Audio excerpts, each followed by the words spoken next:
এ যেন 2024-এর মহাভারতের লড়াই। অর্থাৎ একদিকে ধর্ম আর একদিকে অধর্ম। কথাটা আমার মুখ থেকে হয়তো বেরোচ্ছে, কিন্তু প্রায় এর সমতুল্য কথা বলে ফেলেছেন বর্তমানে ভারতবর্ষের যিনি অর্থমন্ত্রী তার স্বামী। অর্থমন্ত্রীর স্বামী বলে ফেলেছেন যে 2024-এ লড়াইটা হচ্ছে বিজেপি ভার্সেস ভারতবর্ষের জনগণের, নরেন্দ্র মোদী অমিত শাহ ভার্সেস ভারতবর্ষের সাধারণ মানুষের। আজকে কেন্দ্রীয় অর্থমন্ত্রীর উনি স্বামী, তারপরেও উনি কিন্তু সামলে রাখতে পারেননি নিজেকে, উনি সত্যি কথাটা বলে ফেলেছেন। আর এটাই খুব স্বাভাবিক, এটাই স্বাভাবিক। যার মনুষ্যত্ব থাকবে দেশের এই পরিস্থিতিতে সে চুপ করে বসে থাকতে পারে না। যদি বিবেক থাকে, মনুষ্যত্ব থাকে, তাহলে বর্তমানে ভারতবর্ষের যা পরিস্থিতি তাতে মুখ খুলতেই হবে। কারণ যেভাবে গণতন্ত্রকে ধ্বংস করার খেলায় মেতেছেন, আমি আবারও বারবার কোট করছি যে কথাগুলো আমার মুখ থেকে বেরোলেও আমাদের অর্থমন্ত্রীর স্বামী যে কথাগুলো বলেছেন সেটাকেই আমি প্রতিধ্বনি করছি। 2024-এ যদি কোনোভাবে বিজেপি ক্ষমতায় আসে, হয়তো মানুষের ভোটাধিকার থাকবে না, অর্থনৈতিক সম্পদ হাতে গোনা কিছু লোকের হাতে চলে যাবে, এই আশঙ্কাও উনি প্রকাশ করছেন। সর্বভারতীয় স্তরে তবু তো একদিকে বিজেপি আর অন্যদিকে ভারতবর্ষের সমস্ত সাধারণ মানুষ সহ বিরোধী রাজনৈতিক দলগুলো।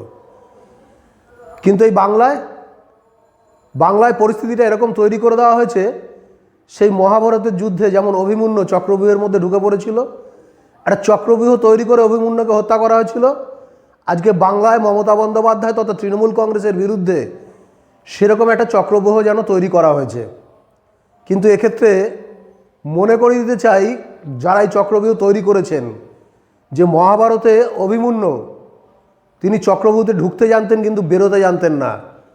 আর এই মুহূর্তে আপনারা যার বিরুদ্ধে চক্রব্যূহ তৈরি করেছেন তিনি আর কেউ নয়, মমতা বন্দ্যোপাধ্যায়, যিনি এরকম বহু চক্রব্যূহ কিভাবে ঢুকতে হয়ও জানেন, আর কিভাবে সেটা তছনছ করে ভেঙে বেরিয়ে দিয়ে আসতে হয় সেটাও জানেন। কাজে যতই চক্রব্যূহ তৈরি করেন, বাংলায় মমতা বন্দ্যোপাধ্যায়কে আটকানো যাবে না, তৃণমূল কংগ্রেসকেও। আজকে বিজেপির বিরুদ্ধে সারা দেশ যখন একাট্টা হয়ে লড়াই করছে, তখন বাংলায় আমরা কি দেখছি? একদিকে কংগ্রেস, তার আবার বিরোধী দলনেতা, প্রদেশের খুব বড় নেতা, তিনি বিজেপির সপক্ষে কন্টিনিউয়াস কথা বলে যাচ্ছেন। কিভাবে বিজেপি বাংলায় শক্তিশালী হবে, কিভাবে তৃণমূল কংগ্রেসকে দুর্বল করা যাবে। আজকে কংগ্রেসের প্রদেশ স্তরের নেতা, পার্লামেন্টের যিনি বিরোধী দলনেতা ছিলেন, তিনি কন্টিনিউ সেই কাজ করে যাচ্ছেন। আজকে মুসলিম সমাজের মসিহা বলে যারা আত্মপ্রকাশ করেছেন, খুব ভাবতে অবাক লাগে, ভারতবর্ষ জুড়ে যখন সংখ্যালঘু সম্প্রদায়ের ওপর অত্যাচার নেমে আসছে, তখন এই বাংলাতেই সংখ্যালঘু সম্প্রদায়ের উদ্ধারকর্তা বলে অবতীর্ণ হওয়ার পরে কিভাবে তৃণমূল কংগ্রেসকে দুর্বল করে বাংলায় বিজেপিকে শক্তিশালী করা যাবে সেই চক্রান্তে লিপ্ত হয়েছেন বাংলারই একটা নতুন গজিয়ে ওঠা রাজনৈতিক দল। যে চক্রব্যূহের কথা আমি বলছিলাম, লক্ষ্য করে দেখুন, কংগ্রেস ঘিরে ধরছে, নতুন রাজনৈতিক দলটা তৈরি হয়েছে সেই আইএসএফ ঘিরে ধরছে, আর সিপিএম, এদের কথা আর কত বলবো। এখন ন্যাকামো করছে নতুন প্রজন্মের সিপিএম, এমন সব কথা বলছে না যে সিপিএম যেন কালকে এই আইএসএফের সঙ্গে সঙ্গে তৈরি হলো, বাংলায় এরা কিছু জানে না। আজকে নতুন প্রজন্ম বলে ন্যাকামো করছে। আমি সত্যিকারের পশ্চিমবঙ্গে নতুন প্রজন্মকে বলতে চাই, যারা ন্যাকামো করে বলছে না যে মমতা বন্দ্যোপাধ্যায়কে তারা বাংলায় একটা নতুন শিল্পর ফিতে কাটতে দেখেননি, তাদেরকে বলি যে চক্রব্যূহটা যে তৈরি হয়েছে তার মধ্যে আপনারাও রয়েছেন। আজকে কেন্দ্রীয় এজেন্সিকে বিরোধী রাজনৈতিক দলগুলোকে দুর্মুষ করার জন্য সারা ভারতবর্ষ জুড়ে কাজে লাগানো হচ্ছে। আজকে বাংলায় ইডি সিবিআইয়ের যা রেড হচ্ছে, তার থেকে কয়েকশো গুণ বেশি রেড হচ্ছে তামিলনাড়ুতে। সেখানে কিন্তু বিরোধী যে রাজনৈতিক দলগুলো রয়েছে, বিজেপির বিরুদ্ধে যারা রয়েছে, তারা সেই রেডগুলো নিয়ে সেইখানকার শাসক দলকে আক্রমণ করছে না, কারণ তারা জানে যে বিজেপি অনৈতিকভাবে এই রেডগুলো করছে বা অনৈতিকভাবে ছাপা মারছে। আজকে তামিলনাড়ুতে যে সরকার চলছে সে এটুকু অন্তত স্বস্তিতে আছে যে সেখানে স্থানীয় আঞ্চলিক যে বিরোধী রাজনৈতিক দলগুলো রয়েছে তারা তাদের বিরোধিতা করছে না। বাংলায় আপনারা এক কদম এগিয়ে গিয়ে বিরোধিতা করছেন। আজকে যে শাসক দল রাজনৈতিক কর্মকাণ্ডের কারণে যেখানে সেখানে ইডি সিবিআইকে পাঠাতে পারে, তো আপনাদের কি মনে হয় যে বাংলায় যারা ইনভেস্ট করতে আসবে, সর্বভারতীয় যে সমস্ত শিল্পপতিরা রয়েছেন তারা কেন্দ্র সরকারের বিরুদ্ধে এসে বাংলায় টাকা ঢালবেন? আর সারা ভারতবর্ষ জুড়ে যে শিল্প হচ্ছে সেখানে অন্য কোনো শিল্প সংস্থা কোথায়? যা লগ্নি হচ্ছে গৌতম আদানি এবং মুকেশ আম্বানির তৈরি করা কোম্পানিগুলো বা আদানি গোষ্ঠী কিংবা ওই রিলায়েন্স গোষ্ঠীরই শিল্প হচ্ছে সারা ভারতবর্ষ জুড়ে। তারা ওই মোদিবাবুর একজন ডান হাত, একজন বাঁ হাত। তো আজকে বাংলার বিরুদ্ধে যে চক্রান্ত নরেন্দ্র মোদীর সরকার করছে, যে বিজেপি করছে, সেক্ষেত্রে মনে হয় যে রিলায়েন্স বা গৌতম আদানি এই নির্বাচনের আগে তৃণমূল কংগ্রেসের পায়ের তলার মাটি যাতে শক্ত হয় এখানে ইনভেস্ট করবেন? আজকে কেন্দ্র সরকার ভারতবর্ষের অন্যান্য জায়গায় কোনো শিল্পপতিরা ইনভেস্ট করছে না এই দুটো বড় সংস্থা ছাড়া। যদিও বা টুকটাক কেউ করছে, বাংলায় তো মোটেই করতে আসবে না, কারণ এখানে ইনভেস্ট করতে এলেই দেখা যাবে সেই সংস্থায় আয়কর দপ্তর চলে যাচ্ছে কিংবা ইডি সিবিআইয়ের সেই দপ্তরগুলোয় হানা চলছে। কাজী যে সিপিএম ন্যাকামো করছেন যে শিল্প কই শিল্প কই শিল্প কই, সেই ন্যাকারা এইটুকু বুঝতে পারছেন না যে কেন্দ্র সরকার যেভাবে বাংলার ন্যায্য টাকাগুলো আটকে রেখেছে, আজকে 100 দিনের টাকা, আবাসের টাকা, রাস্তার উন্নয়নের টাকা, রেল ডেভেলপমেন্টের টাকা, সমস্ত উন্নয়নের টাকা আটকে রেখেছে তৃণমূল কংগ্রেসকে আটকাবার জন্য। আর তারা শিল্পপতিদেরকে ছেড়ে দেবে, যান বাংলায় গিয়ে লগ্নি করুন। আজকে ভারতবর্ষের বর্তমান পরিস্থিতি বা সেন্ট্রাল গভর্নমেন্টের রিপোর্ট বলছে যে ভারতবর্ষের মধ্যে এই মুহূর্তে শিল্পবান্ধব পরিবেশ যদি কোথাও থেকে থাকে সেটা পশ্চিমবঙ্গে। এখানে বন্ধ সিপিএমের আমলে বছরে 100 দিন বন্ধ হতো, আর পশ্চিমবঙ্গে তৃণমূল কংগ্রেস ক্ষমতায় আসার পর থেকে বন্ধ কী জিনিস সেটা বাংলার মানুষ ভুলে গেছে। যেটা মূল দরকার শিল্প করতে গেলে ইলেকট্রিসিটি। আজকে সিপিএমের সময় আমরা স্লোগান দিতাম যে লোডশেডিংয়ের সরকার আর নেই দরকার। বাংলায় লোডশেডিং কী জিনিস মানুষ ভুলে গেছে। সড়ক যোগাযোগ ব্যবস্থা আজকে যা হাল ছিল আর বর্তমানে পশ্চিমবঙ্গে যে সড়ক যোগাযোগ ব্যবস্থার হাল রয়েছে শিল্পর জন্য একেবারে অনুসারী। অর্থাৎ দুর্গাপুর থেকে কেউ কলকাতায় আসবো মনে করলে এত কম সময় চলে আসে, যেটা সিপিএমের সময় ভাবাই যেত না। এত কিছু সুব্যবস্থা থাকা সত্ত্বেও, ইলেকট্রিসিটি, পানীয় জল, রাস্তাঘাট থাকা সত্ত্বেও শিল্প যে আসছে না, তার একটাই মূল প্রতিবন্ধকতা যে কেন্দ্র সরকার চাইছে না বাংলায় শিল্প আসুক। তো আপনাদের এই ন্যাকামো বাংলার মানুষ জেনে গেছে। এখনকার প্রজন্ম বিশেষ করে বুঝতে পারছে তারা বোকা নয়, যে আপনারা যে চক্রব্যূহ তৈরি করা হয়েছে মমতা বন্দ্যোপাধ্যায়কে আটকানোর জন্য, আপনারা তাদের মধ্যে অন্যতম। এখনকার এই ন্যাকা সিপিএমদেরকে বলছি যে শিল্প শিল্প শিল্প নিয়ে যারা কথা বলছেন, আপনারা ক্ষমতায় ছিলেন 34 বছর, শিল্প তৈরি করা দূরের কথা কতগুলো শিল্প বন্ধ করেছেন এখনকার প্রজন্মকে একটু হিসাব দিয়ে যাবেন। আর শিল্পর কথা বললেই আপনাদের ন্যাকা কান্না কাঁদুনি কে ওঠে যে বুদ্ধদেব বাবু শখের সিঙ্গুরে টাটা ন্যানোর কারখানা করতে চেয়েছিলেন, মমতা বন্দ্যোপাধ্যায় হতে দেননি। এই প্রসঙ্গেও বলে রাখি যে জোর করে অনিচ্ছুক কৃষকদের জমিটুকু ফিরিয়ে দিয়ে বাকি অংশে কারখানা তৈরি করার জন্য মমতা বন্দ্যোপাধ্যায় সহ বাংলার কেউ কোনোদিন বাধা দেয়নি। কিন্তু ওখানে কারখানা উদ্দেশ্য ছিল না, কারখানাটাকে সামনে রেখে রাজনীতি করা উদ্দেশ্য ছিল। কারণ কারখানা তৈরি করার আগে সিপিএম কিংবা ভারতবর্ষের যারা অর্থনীতি বিশারদ তারা জানতো যে টাটা ন্যানো একটা ফ্লপ প্রজেক্ট হবে। যত ঢাকঢোল পিটিয়েই তৈরি করা হোক না কেন, টাটা ন্যানো সুফল পাবে না, টাটা ন্যানোর প্রোডাকশন হবে না, টাটা ন্যানো বাজারে চলবে না। কাজী ওখানে নতুন করে চাকরি বাকরি কিছুই হবে না। যদি বলেন যে এই ভবিষ্যৎবাণী, এটা ভবিষ্যৎবাণী না, বর্তমানে দাঁড়িয়ে এই বাংলার নবপ্রজন্মকে বলবো যে টাটা ন্যানো এখান থেকে উঠে গুজরাটের সানন্দে গেছিল। কারখানাটার কি অবস্থা দেখে আসুন, কতটা ওখানে চাকরি হয়েছে, কতটা কর্মসংস্থান হয়েছে ন্যানোর হাত ধরে, সেটা একটু সানন্দে গিয়ে দেখে আসুন। কোথাও যেতে হবে না, সারা ভারতবর্ষ জুড়ে দু একটা ফুটেজ দেখিয়ে দিন যে ভারতবর্ষের রাস্তায় টাটা ন্যানো গড় করে চলছে। একটা ফ্লপ প্রজেক্টকে সামনে রেখে রাজনীতি করতে গেছিলেন, অনিচ্ছুক কৃষকদের জমি দখল করতে গেছিলেন তৃণমূল কংগ্রেস, সেটুকুই বাধা দিয়েছিল। আর পরিষ্কার বলেছিল যে টাটা ন্যানো একটা ফ্লপ প্রজেক্ট, টাটা ওখানে ভালো কোনো প্রজেক্ট করলে কর্মসংস্থান হতো। আজকে সেই সময় মমতা বন্দ্যোপাধ্যায়ের দূরদর্শিতা আজকে এসে প্রমাণ পাওয়া যাচ্ছে যে খুব সত্যি কথা বলা হয়েছিল যে এত জমি অধিগ্রহণ করে কারখানা করার পরেও সেখানে যদি প্রোডাকশনই না হতো চাকরি কোথা থেকে। আমি শুধু আধুনিক প্রজন্মের সিপিএমকে মনে করিয়ে দিতে চাই, যারা দুর্নীতির কথা বলছেন, ওই বিজেপির সঙ্গে গলা মিলিয়ে স্টাবলিশ করতে চাইছেন যে কেন্দ্রীয় সরকার যে এজেন্সিগুলোকে পাঠিয়েছে সেগুলো সঠিক কারণে পাঠিয়েছে, রাজনৈতিক প্রতিহিংসা নয়। যারা চাকরি দুর্নীতির কথা বলছেন, যারা বাংলা জুড়ে দুর্নীতির কথা বলছেন, তাদেরকে একটু মনে করিয়ে দিতে চাই যে আপনারা এত মেধাসম্পন্ন ছিলেন, আমি অভিযোগ করছি না, কিন্তু 34 বছরে আমরা লক্ষ্য করে দেখেছি যে সিপিএমের আত্মীয় স্বজন ছাড়া, সিপিএম ছাড়া কারুর কোনো চাকরি হয়নি।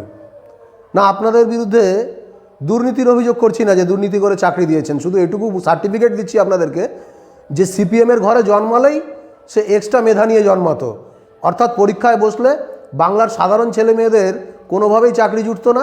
এত মেধাসম্পন্ন আপনারা ছিলেন যে আপনারা বসলেই চাকরি পেয়ে যেতেন। আপনাদের নেতা শতরূপ ঘোষ বলছিলেন, যিনি এক চান্সে গ্র্যাজুয়েশন কমপ্লিট করতে পারেননি, দুখানা বিষয়ে ফেল করেছিলেন, দুটো সাবলি পেয়েছিলেন, আর দুটো সাবলি পেলে নাকি পাস করা যায় না। তো উনি বলছিলেন আমি আমার ক্ষমতা কাজে লাগিয়ে আমাকে পাস ঘোষণা করতেই পারতাম। আজকে চিন্তা করে দেখুন যে সেই সময় উনি করতে পারতেন চাইলেই। তবু ধন্যবাদ দিই শতরূপবাবুকে যে সত্যি কথা বলেছেন, আর উনি এক চান্সে তখনকার কমরেডরা যা করতেন সেটা করেননি, অর্থাৎ এক চান্সে পাস করার চেষ্টা। আর যারা দুর্নীতির কথা বলছেন, যারা শিল্পর কথা বলছেন, সেই সিপিএম বন্ধুদের একটু গোনাতে চাই। এই রিসরা জেকে স্টিল কারখানা আপনাদের পূর্বপুরুষদেরকে একটু জিজ্ঞেস করবেন, মানে আপনার আগের প্রজন্মের কমরেডদেরকে, জেকে স্টিলটা কী হলো, পাশে শ্রী দুর্গা কটন মিল কি হলো, লক্ষ্মীনারায়ণ তার কি হলো, বিন্দালয়া তার কি হলো। আজকে এটা শুধু এই রিসরা কোন্নগর চত্বরের কয়েকটা কারখানার কথা বললাম। আপনি সারা পশ্চিমবঙ্গ জুড়ে এরকম প্রচুর কলকারখানা পাবেন, যে কলকারখানাগুলো যদি সিপিএমের আমলে শুধু বন্ধ হয়েছে তা নয়।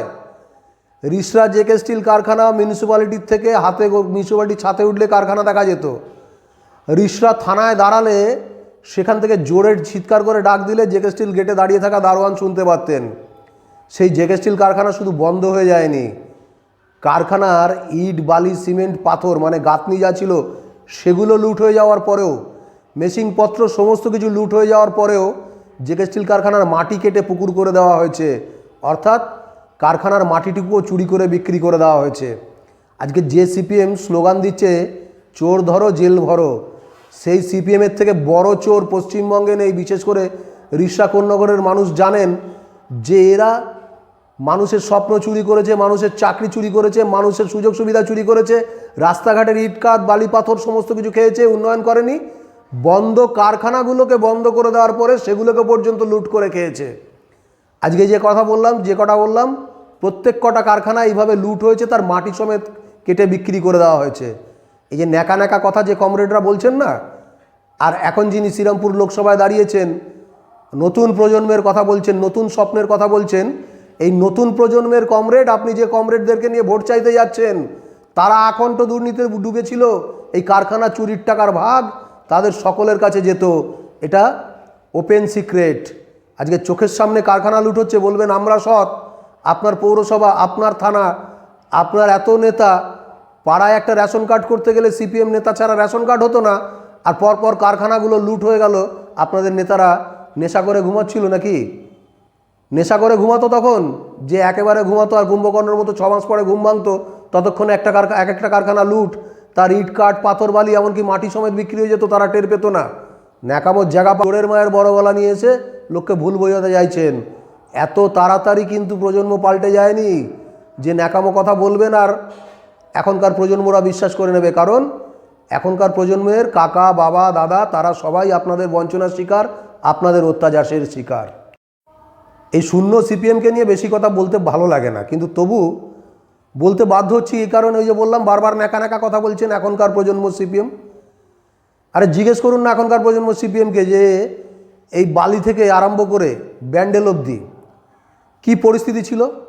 যে লুটেরাদের দিয়ে কারখানা লুট করাতেন, সাধারণ ছেলেদেরকে চাকরির স্বপ্ন ছাড়িয়ে দিয়ে হাতে অস্ত্র তুলে দিয়ে আর কাঁচা টাকার লোভ দেখিয়ে যাদেরকে দিয়ে কারখানায় চুরি করাতেন, কারখানা লুট করাতেন, তারা সামাজিক থেকে অসামাজিকে পরিণত হতো আপনাদের উস্কানিতে। আপনারা তাদের জেল খাটাতেন, আপনারা জেল থেকে বার করে আনতেন, আর অবাধে ভোট লুট করাতেন আপনারা তাদেরকে দিয়ে। আজকে তারা দুটো পয়সার লোভে জেল খেটেছে। এই রিষ্টা চত্বরে, কোন্নগর চত্বরে বহু পরিবার আপনাদের কারণে নষ্ট হয়েছে, কারণ তাদের ছেলেমেয়েরা লেখাপড়া করে আজকের দিনে চাকরি না থাক কোনো ব্যবসা করে সে খেতে পাচ্ছে। আর ছোট ব্যবসার কথা বললে আপনারা আবার ব্যঙ্গ করেন। আপনাদের সময় সেই ব্যবসা করার সুযোগ সুবিধাটুকু ছিল না। তাদের কাছে একটাই রাস্তা ছিল, হাতে অস্ত্র নিয়ে লুট করা। আর সেটা করতে গিয়ে তাদের কয়েকটা প্রজন্ম নষ্ট হয়ে গেছে, কারণ কেউ যদি জেল খেটে আসে তার পরের প্রজন্ম না চাইলেও আসামি। আজকে যাদের একবার গায়ে ওই ক্রিমিনাল কিংবা অসামাজিক কাজকর্মের দাগ লেগে গেছে, আজকে এলাকায় কিছু হলে সবার আগে তাদের ডাক পড়ে। তাদেরকে ক্রিমিনাল বানিয়েছে কারা? কমরেড আপনারা। তাদের থেকে লুটের টাকার ভাগ নিয়ে আপনার ছেলেরা শিল্পপতি, আপনার আত্মীয় স্বজনরা শিল্পপতি, আর তারা আজকে জেল খাটা আসামি হয়ে তাদের পরের প্রজন্ম পর্যন্ত একটু সুস্থভাবে নিঃশ্বাস নিয়ে বাঁচার অবকাশ পাচ্ছে না। সমাজে মাথা তুলে যে দাঁড়াবে সেই সুযোগটা পাচ্ছে না। তৃণমূল কংগ্রেসের নিচুতলার নেতৃত্বরা যখন তাদেরকে আবার সামাজিকতায় ফিরিয়ে আনার চেষ্টা করছে, যে কমরেড আপনারা তাদেরকে দিয়ে দিনের পর দিন ভোট লুট করে ক্ষমতায় ছিলেন, আপনারা এবার বলছেন এরা ক্রিমিনালদেরকে নিয়ে চলে, এরা দুষ্কৃতীদের নিয়ে চলে। আজকে তৃণমূল কংগ্রেস কোনো দুষ্কৃতীকে দুষ্কৃতিকারী বানায়নি। তৃণমূল কংগ্রেস কোনো ভালো ছেলেকে দুষ্কৃতী বানায়নি। তৃণমূল কংগ্রেস চেষ্টা করছে যারা একটু হারিয়ে গেছিল সমাজের মূল স্রোত থেকে, তারা যাতে আবার সমাজের মূল স্রোতে ফিরে আসতে পারে। আর আপনারা চাইছেন তারা অন্ধকার গলিতেই ঘুরে বেড়াক, যেন আপনারা ক্ষমতায় এলে আবার তাদেরকে দিয়ে ভোট লুট করে আপনারা ক্ষমতায় থাকতে পারেন। কাজী এই নতুন প্রজন্মের আপনাদের ওই গাল ভরা সোগান রাখুন মশাই। একটা সময় এই বালি থেকে বললাম ব্যান্ডেল অবধি সন্ধ্যে 7টার পরে লোক বাইরে বেরোতে পারতো না। আর যাদেরকে দিয়ে সব কাজ করাতেন তারাও বুঝতে পারছেন যে তারা আপনাদের পরামর্শে, আপনাদের প্রলোভনে প্রতারণায় পা দিয়ে কি ভুল করেছেন। আজকে তারাই সমাজের প্রহরী। আজকে রাত্রির 12টা-1টা অবধি এই চত্বরে মায়েরা বোনেরা স্বাধীনভাবে ঘুরে বেড়াতে পারছেন, সেটা তৃণমূল কংগ্রেসের কারণেই। আর বিশেষ করে শ্রীরামপুর লোকসভা এলাকায় আমাদের যিনি 3বারের সাংসদ, এবারেও আমাদের প্রার্থী, সেই কল্যাণ বন্দ্যোপাধ্যায়ের অনেক ভূমিকা। কল্যাণ বন্দ্যোপাধ্যায় পরিষ্কার বলছেন যে অন্ধকার গড়ি ছেড়ে সুস্থ সমাজে ফিরে আসো, সমস্ত সাহায্য পাবে। আর যদি কেউ ওই সিপিএমের দেখানো রাস্তায় হাতে অস্ত্র তুলে নাও, তার জায়গা অন্ধকার গলি নয়, অন্ধকারে কালকুঠরি হবে। কল্যাণ বন্দ্যোপাধ্যায় সবার পাশে রয়েছে। সবশেষে শুধু এটুকুই বলবো, ভারতবর্ষ জুড়েই যে ব্যবস্থা চলছে, আমি শুরুতে বলেছিলাম ভারতবর্ষের মানুষ ঠিক করে নিয়েছে যে 2024 গণতন্ত্র বাঁচানোর লড়াই, 2024 ভারতীয় সংস্কৃতিকে টিকিয়ে রাখার লড়াই, 2024 মানুষের স্বাধীনভাবে বেঁচে থাকার লড়াই। 2024 সবাইকে নিয়ে ভারতবর্ষে যে কথা ছিল যে বিবিধের মাঝে মিলন মহান, অর্থাৎ নানা রং, নানা ঐতিহ্য, নানা ধর্ম, নানা সংস্কৃতি, এটাই ভারতবর্ষের ঐতিহ্য। এই সংস্কৃতিকে বাঁচিয়ে রাখার লড়াই। আজকে আগামী দিনে ভারতবর্ষ বিভিন্ন ধর্ম, বিভিন্ন জাতি, বিভিন্ন বর্ণ, বিভিন্ন ভাষা নিয়ে যে গৌরবের সঙ্গে পৃথিবীর বুকে মাথা তুলে দাঁড়িয়েছিল, সেটা রক্ষা হবে কিনা তার লড়াই। আর এই লড়াইয়ের মূল সেনাপতি বাংলা থেকে মমতা বন্দ্যোপাধ্যায়। আজকে আগামী দিনে দিল্লিতে যেই ক্ষমতায় আসুক, মমতা বন্দ্যোপাধ্যায় একটা নির্ণায়ক শক্তি হবে। আর বাংলার মানুষ, আমাদের দায়িত্ব মমতা বন্দ্যোপাধ্যায়ের পাশে দাঁড়ানো। বাংলার বিরুদ্ধে যে চক্রান্ত বাংলার সমস্ত রাজনৈতিক দল তৃণমূল কংগ্রেসকে বাদ দিয়ে তারা একত্রিতভাবে যে চক্রব্যূহ তৈরি করেছে, আজকে বাংলার মানুষের সাহায্যেই মমতা বন্দ্যোপাধ্যায় ছিন্ন ভিন্ন করে সেই চক্রব্যূহ ভেঙে বেরিয়ে চলে আসবেন। এটা আমাদের বিশ্বাস। বাংলার জয়যাত্রা, বাংলার উন্নয়ন এইভাবেই অব্যাহত থাকবে, এটা আমাদের স্থির বিশ্বাস। আপনাদের সকলকে ভালোবাসা, নববর্ষের শুভেচ্ছা।